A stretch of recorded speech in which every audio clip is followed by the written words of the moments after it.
every time we're on the ground, like, we get moved from our briefing office, like, straight to the bottom of the airplane. So, we're outside exposed to all the exhaust fumes and everything from other airplanes around us starting up, and it's burning fuel and it's creating fumes, like, right where you're standing.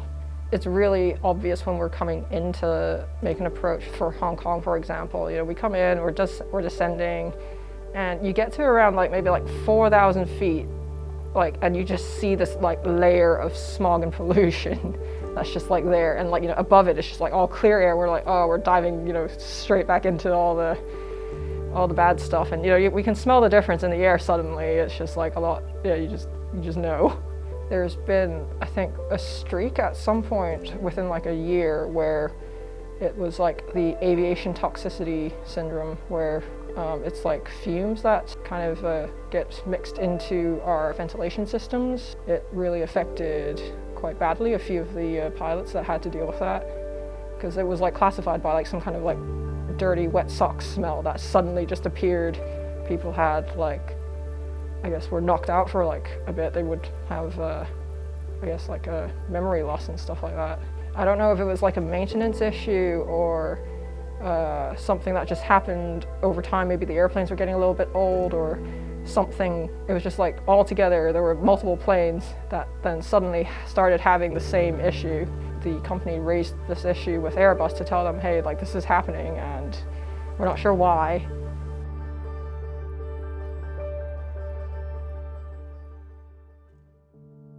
We also knew that with a lot of the people that worked in aviation, especially being exposed on the ground a lot, there's, apart from, like, hearing loss issues, there's also a lot of, like, nasal cavity to throat cancers that occur in a lot of aviation professionals, as well as, like, skin cancer from the radiation of being up, like, up so high. There's definitely the respiratory, like, emissions side with the nasal and throat cancer that we all kind of, it is on the back of our minds. It's not like an everyday kind of like, oh my God, I'm coming to work and I'm gonna, like, die, but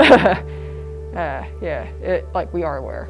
In our operations manual, they have, like, a green operating procedures which they recommend you use. It's not a must, because there's certain times where you have to, for safety reasons, like taxi with both engines rather than one.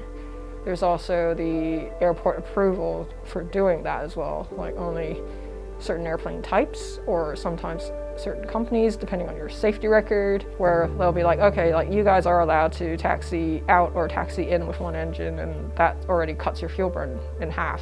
Fuel for us is how much time we have in the air for, like, dealing with problems and emergencies or diversions and all sorts of things. The money side for us specifically wasn't as big a deal. We knew that if we saved fuel for the company, we would be increasing their profits, and hopefully for us, we would get profit share.